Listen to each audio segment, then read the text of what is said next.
So the trio run to Voldemort's location. In the book, since they're going to the Shrieking Shack, they have to get past the Whomping Willow, and there's a nice little callback to the first book here. How are we gonna get in? I can see the place. If we just had Crookshanks again. Crookshanks? Are you a wizard or what? So Ron uses a levitation charm on a twig to make it hit the knot that freezes the tree, and they head through the tunnel, covering themselves in the invisibility cloak. The trio reach their destination, where they find Snape and Voldemort talking. The main gist of their conversation is that Voldemort has found that the Elder Wand hasn't been as extraordinarily powerful as he was led to believe, and the reason, as he's realized, is because he is not its master. Snape killed Dumbledore, and that makes Snape its master. Or so Voldemort thinks. He doesn't know about Malfoy disarming Dumbledore before Snape killed him. And even if that didn't happen, the wand's power probably would have died with Dumbledore, seeing as Snape didn't really defeat him, but Dumbledore let him kill him. Speaking of which, I really like this little exchange the movie added. It answers to you. And you only. Does it? Obviously, they're talking about the Elder Wand, but they may just as well be talking about Snape's own loyalties. Not that Voldemort ever suspected him, of course. One thing the movie doesn't include is that Snape keeps asking Voldemort to let him go find Harry and bring him to him. Having seen the magical protection Voldemort has placed around Nagini, Snape knows now that the time has come to inform Harry that he's a Horcrux, so he wants to find him as quickly as possible. Voldemort refuses, of course. Potter will come to me. I know his weakness, you see. His one great flaw. He will hate watching the others struck down around him, knowing that it is for him that it happens. He will want to stop it at any cost. He will come. So in hopes of gaining the Elder Wand's favor, Voldemort has Snape killed. And here's another line the movie added that I like. You've been a good and faithful servant, Severus. But only I can live forever. That is such a Voldemort line. Now, I've always wondered why Voldemort didn't simply kill Snape personally with the killing curse rather than have Nagini do it. But as I saw other videos point out, and probably should have figured out myself, it was because he believed Snape to be the Elder Wand's true master, and therefore didn't want to risk using it against him. He doesn't cut Snape's throat with it in the book like he does in the movie. Not to mention, Voldemort actually respected Snape, and the killing curse requires powerful hatred to cast effectively. The throat cut aside, Snape's death was done really well in the movie, and having it happen off-screen somehow makes it even more chilling. Voldemort coldly walks out, leaving Snape to bleed out. This moment is really sad in hindsight. Snape spent all these years spying on the most dangerous dark wizard to ever live, only to be killed by said wizard, not because he suspected Snape for 1 second, but because of a magical mechanic Snape wasn't even aware of. Even Harry, who hates Snape, doesn't enjoy seeing him die like this. He did not know why he was doing it, why he was approaching the dying man. He did not know what he felt as he saw Snape's white face and the fingers trying to staunch the bloody wound at his neck. In the movie, he even tries to hold Snape's wound closed. I also like the touch in the movie of having Snape's memory being tears. Despite the tragic circumstances of his death, he at least succeeded in passing this final message to Harry. With his mission complete, Snape embraces death, and with his last breath tells Harry to look at him so he can see Lily's eyes one last time. In the movie, he even says, You have your mother's eyes.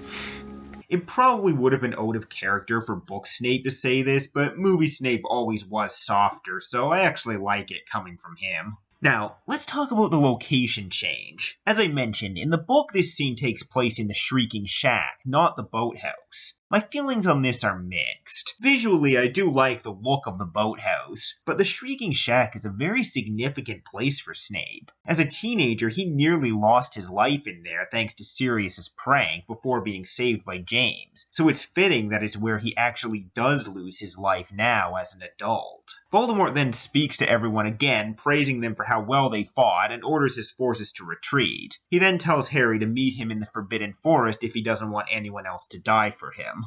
You have allowed your friends to die for you rather than face me yourself. There is no greater dishonor. Join me in the Forbidden Forest and confront accept your fate. If you do not do this, I shall kill every last man, woman, and child who tries to conceal you from me.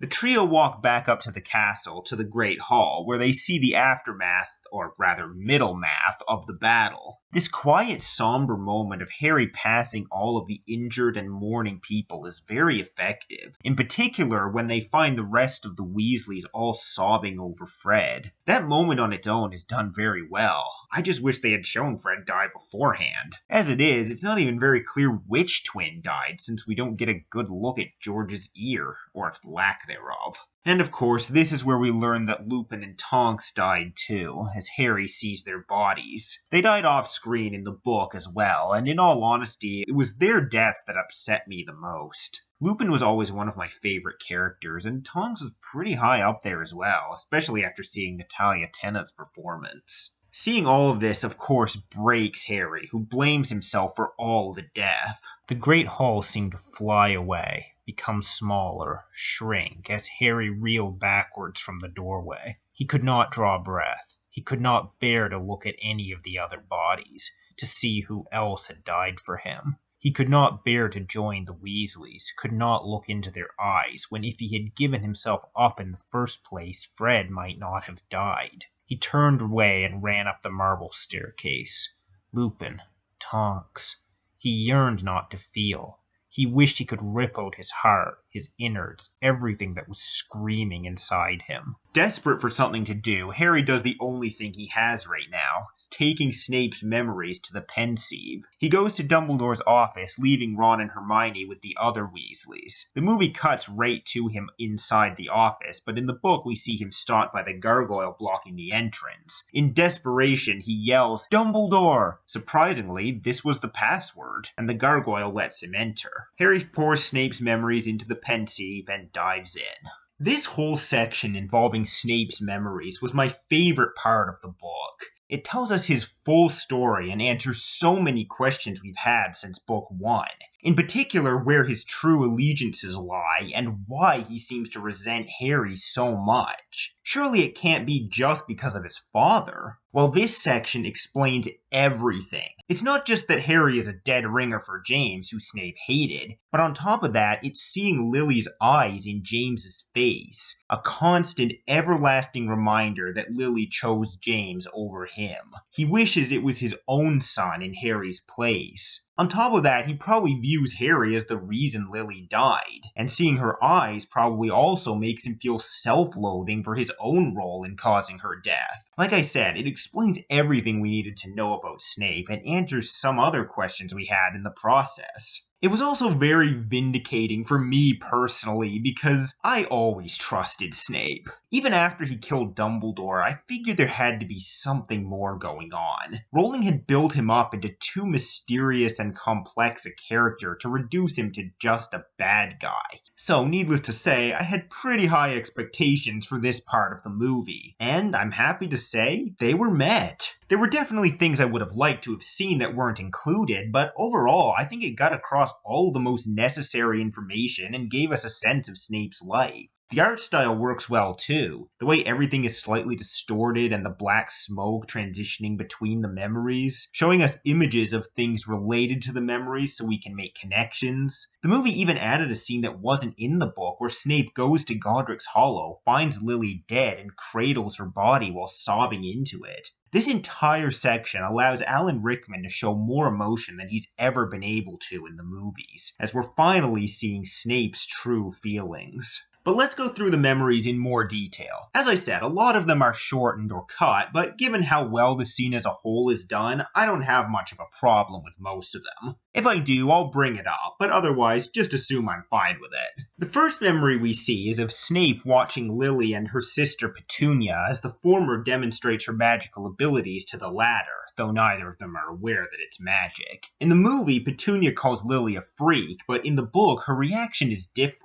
She is definitely freaked out by the magic and checks to make sure no one can see it, but she also seems somewhat jealous that Lily is able to do it. "It's not right," said Petunia, but her eyes had followed the flower's flight to the ground and lingered upon it. "How do you do it?" she added, and there was definite longing in her voice. This adds another layer to Petunia, as it confirms what I think a lot of us already suspected. She didn't just hate magic for no reason, she was jealous of her sister. Snape then reveals himself to tell Lily that she's a witch. Unlike in the movie where Lily smiles at him, in the book she's actually kind of creeped out by him, and takes offense to him calling her a witch. Petunia, who recognizes Snape, mocks him for his impoverished life and dress sense, and he retaliates by condescendingly calling her a muggle. Though neither girl knows the meaning of the word, his tone is clear and they both angrily leave him. Not the best start to their relationship. Lily and Snape did eventually become friends, however, as the next memory shows Snape telling Lily things about the wizarding world. In the movie, we just sort of see a brief shot of them lying together. The most interesting part here is when Lily asks if being muggle-born, like she is, makes a difference, and Snape replies that it doesn't. Obviously, he doesn't fully believe this yet. To him, Lily is the exception, at least for now. We learn a bit about Snape's home life as well, though it's mainly stuff we picked up on in Order of the Phoenix, like that his parents are always arguing and his dad doesn't like anything much. Speaking of Order of the Phoenix, in that book, Petunia talked about when she heard that awful boy telling Lily about the Dementors. Well, we see that moment here in this memory. Lily asks Snape about the Dementors, and after he explains them, they're interrupted by Petunia. After she insults Snape again, Snape silently uses magic to make a branch fall on Petunia's head, causing her to run away crying, and Lily to get mad at Snape again.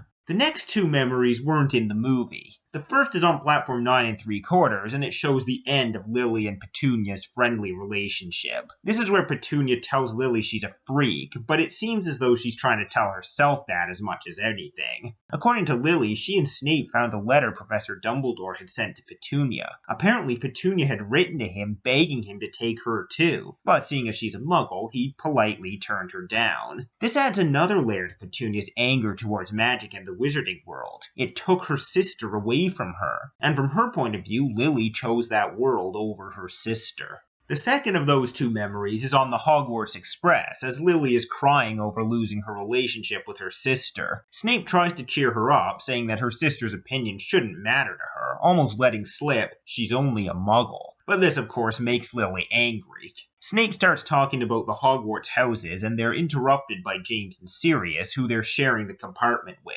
James talks disparagingly about Snape's desire to be in Slytherin and says that he hopes to be in Gryffindor, leading Snape to give his opinion that Gryffindors are brawny rather than brainy. James and Sirius both start making fun of him, and Lily angrily leads Snape out of the compartment away from them. So James and Snape really did dislike each other right off the bat. We then see the memory of their sorting ceremony, which is the same in both versions, except that in the book, we see Snape get sorted. He sits next to Lucius Malfoy, who was a prefect. The next few memories weren't in the movie. We see Snape and Lily arguing, as Lily disapproves of Snape's choice in friends, such as Avery and Mulciber, both of whom would go on to become Death Eaters along with Snape. Apparently they've been using dark magic on the other students. Snape deflects the point by talking about the things James Potter and his friends do, but as Lily points out, there's a big difference between that kind of bullying and actually using dark magic on people. Snape gets angry at her for defending James, tells her that James fancies her, and makes it very clear that he doesn't approve. "I know James Potter's an arrogant toe rag. I don't need you to tell me that. But Mulciber and Avery's idea of humor is just evil. Evil, Seb. I don't understand how you can be friends with them." Harry doubted that Snape had even heard her strictures on Mulciber and Avery. The moment she had insulted James Potter, his whole body had relaxed, and as they walked away, there was a new spring in Snape's step. Harry then sees, again, the memory he saw in Order of the Phoenix, where the Marauders were bullying Snape, Lily defended him, and Snape, in a moment of humiliation and anger, called her a mudblood. This, as we see in the next memory, was the end of his and Lily's friendship, as he goes to her begging her forgiveness, but she refuses to give it to him. "It's too late. I've made excuses for you for years. None of my friends can understand why I even talk to you. You and your precious little Death Eater friends. You see, you don't even deny it. You don't even deny that's what you're all aiming to be. You can't wait to join you-know-who, can you? No, listen, I didn't mean to call me Mudblood, but you call everyone of my birth Mudblood, Severus. Why should I be any different? The movie definitely softens Snape's image in these memories compared to the book, but then again, the movies always kind of did that with Snape in general, so whatever. The next memory is in the movie. It's the one where Snape warns Dumbledore that Voldemort is targeting the Potters, though he specifically mentions Lily. I love the way the movie transitions into this by showing Trelawney make a prophecy, though it's the wrong prophecy. The monsters shall be reunited once more! Severus. No, don't kill me. The prophecy did not refer to a woman. It spoke of a boy born at the end of July. Yes, but he thinks it's her son. He intends to hunt them down now, to kill them. Hide her. Hide them all. I beg you. One thing that's left out of the movie is that Snape admits he asked Voldemort to spare Lily, though clearly he didn't trust Voldemort to keep his word on this, as he still went to Dumbledore. Dumbledore reacts in disgust upon hearing that Snape would allow Lily's husband and son to die, and Snape quickly accepts his offer to keep them all safe. In return, Dumbledore asks Snape to become a spy for him. What will you give me in exchange, Severus? Anything. We then see Snape grieving Lily's loss in Dumbledore's office. Again, a great transition in the movie. Now in the book, Snape's misery is far greater than it comes across in the film. After a moment or two, Snape raised his face, and he looked like a man who had lived 100 years of misery since leaving the wild hilltop. But Rickman's acting is still great, so I'll forgive it. It seems Snape and Sirius had more in common than either of them realized. This was the worst day of both their lives. Dumbledore encourages Snape to protect Harry to ensure Lily's sacrifice was not in vain, and Snape makes Dumbledore promise not to tell anyone. No one can know. The next memory we hear bits of in the movie, as it's Snape ranting about Harry. He possesses no measurable talent. His arrogance rivals even that of his father, and he seems to relish his fame. What we don't hear is Dumbledore's response. You see what you expect to see, Severus. Other teachers report that the boy is modest, likable, and reasonably talented. Personally, I find him an engaging child. Dumbledore then asks Snape to keep an eye on Quirrell, confirming that he never trusted him from the start. We then see a memory that wasn't in the movie, taking place just as the Yule Ball is ending. Snape informs Dumbledore that Karkaroff's dark mark is becoming more clear, just like his own, and that Karkaroff is intending to flee to avoid Voldemort's wrath. Dumbledore asks if Snape plans to do the same, to which Snape replies that he's not such a coward. No, you are a braver man by far than Igor Karkaroff. You know, I sometimes think we sort too soon. I have mixed feelings about this line. I like what he was implying about Snape, but it also seems to imply that even Dumbledore views Slytherin in a more negative light. We then see probably the second most important memory. Snape has managed to contain the curse Dumbledore sustained from the ring Horcrux, but says it will spread and kill Dumbledore within the year.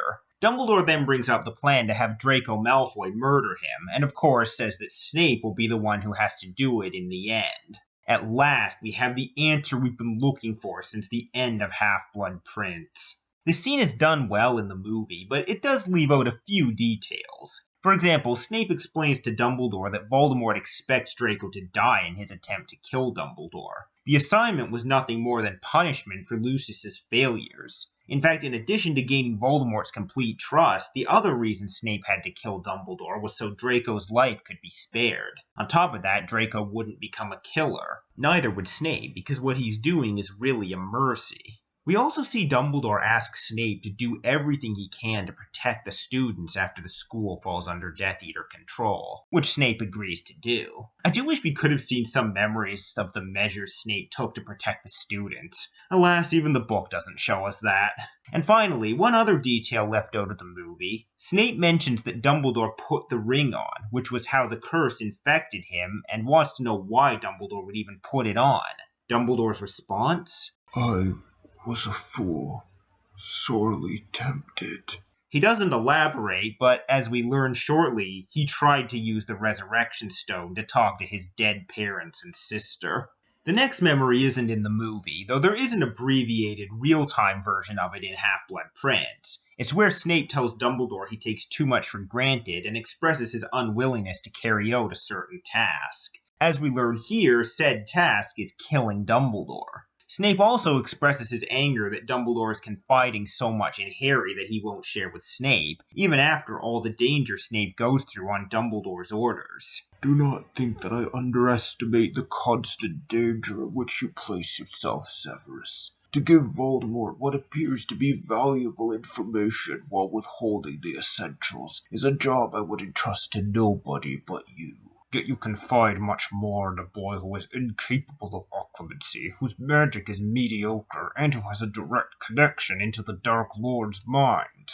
These feelings Snape has are not unlike Harry's own regarding Dumbledore through this last book. To ease Snape's feelings of not being trusted, Dumbledore then says this: Come to my office tonight, Severus, at 11. And you shall not complain that I have no confidence in you. This leads to the most important memory of them all, the reason Snape gave these memories to Harry, the one in which Dumbledore reveals to him that Harry has had a piece of Voldemort's soul in him the whole time. On the night Lord Voldemort went to Godric's Hollow to kill Harry, and Lily Potter cast herself between them, the curse rebounded. When that happened, a part of Voldemort's soul latched itself onto the only living thing it could find, Harry himself. So when the time comes, the boy must die?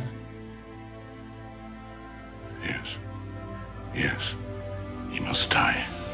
Snape is naturally horrified to hear this, as it means everything he's been doing to keep Harry safe has been for nothing. And when Dumbledore asks if he's come to care for Harry after all, Snape conjures his Patronus, the doe. Lily? After all this time? Always. I don't really have much to say about this one since the movie kept it pretty much intact. Now, in the movie, that was the last memory. But in the book, we get a few more, giving us answers to a few questions we had. First of all, we see Snape talking to the portrait of the now dead Dumbledore, who tells him to give Voldemort the correct date of Harry's departure from the Dursleys, so as not to raise suspicion. Snape has to stay in Voldemort's good graces as long as possible, so Hogwarts doesn't fall to the mercy of the Carrows. Dumbledore also tells Snape to bewitch Mundungus Fletcher and plant the decoy idea in his mind to ensure Harry's safety. This scene, I think, should have been included in the movie, as without it, the movies never answer the question as to how the Death Eaters knew the date. One thing I think could have been changed from the book, however, would have been to have the decoys be Snape's own idea, rather than something Dumbledore suggested to him. I think that would have been cooler. We then see the memory of Snape actually bewitching Mundungus and putting the decoy idea in his mind. This wouldn't have been necessary to show. Next, we see Snape chasing Lupin and the disguised George on brooms. He sees a Death Eater aiming for Lupin and tries to use Sectum Sempra on him, but misses and cuts George's ear off instead. Since the movie never really said that Snape was the one who did it, this revelation wasn't necessary to include here either. We then see Snape crying in Sirius's old bedroom reading the letter from Lily. He takes the page with her signature, lots of love, Lily, as well as a part of a photograph containing her image, and leaves. And the final memory we see is in the headmaster's office. Phineas Nigellus' portrait runs in to tell Snape that Harry is in the Forest of Dean. He heard Hermione mention it as she opened her bag. Dumbledore's portrait then tells Snape to deliver the sword to Harry, but warns him that he can't let Harry know it was him, lest Voldemort look into Harry's mind and see Snape's treachery. Snape says he has a plan and leaves. As I already mentioned in the last video, the absence of Phineas's portrait in the movie caused a bit of a plot hole, because now there's no explanation for how Snape found the trio. They probably should have shown something to explain it, even if the explanation is different. Incidentally, when Phineas delivers the news, he initially calls Hermione the Mudblood, and Snape yells at him not to use that word. Clearly, after it ruined his life, he never wants to hear it again. And that's the last of the memories. Now, before I move on, there is one thing I want to address regarding Snape. I see a lot of people say things like, oh, well, he didn't really change since his time as a Death Eater. He didn't really care about stopping Voldemort or saving the Wizarding World. He only cared about honoring Lily's memory. I would argue that his actions prove that this isn't true. Yes, his efforts in protecting Harry were due to him wanting to honor Lily's memory and not because he cared about Harry. That much is true. But what about all the other people he saved or tried to save? He tried to save Lupin during the air battle over Little Whinging, and risked blowing his cover to do so. He tried to contact Sirius to make sure he was safe and not at the Department of Mysteries. He did everything he could to protect the Hogwarts students when the Death Eaters took over. None of those things were for Lily. He did them because those were lives he could save. He even says it himself. Don't be shocked, Severus. How many men and women have you watched die? Lately, only those whom I could not save.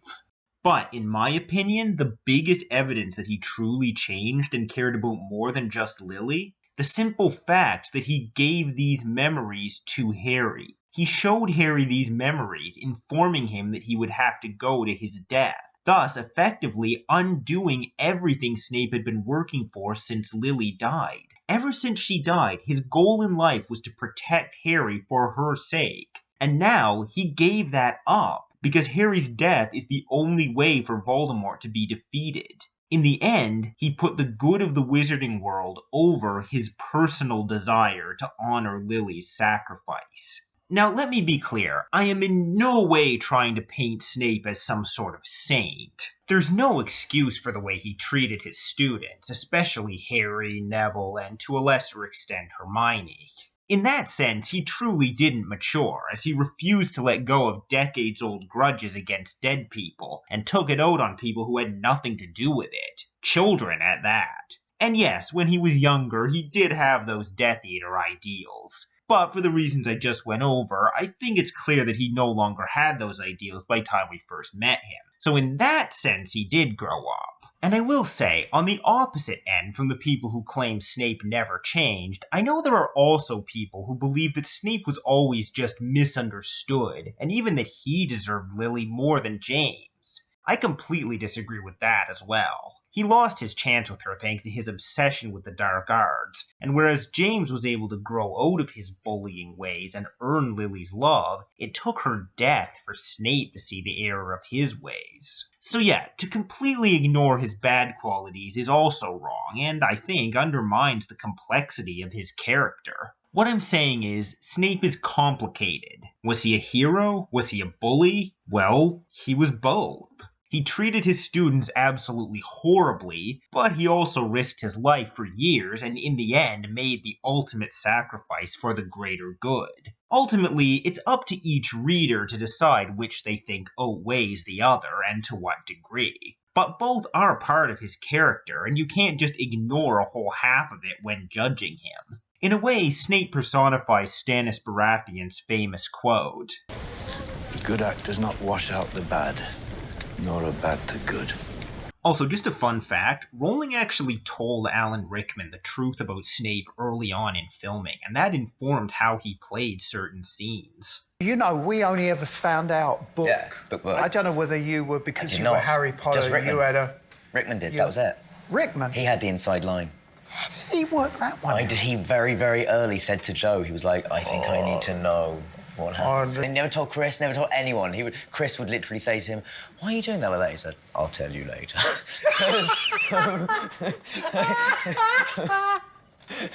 Yeah, you'll find out. Yeah, yes, on a need-to-know basis. Wait a decade.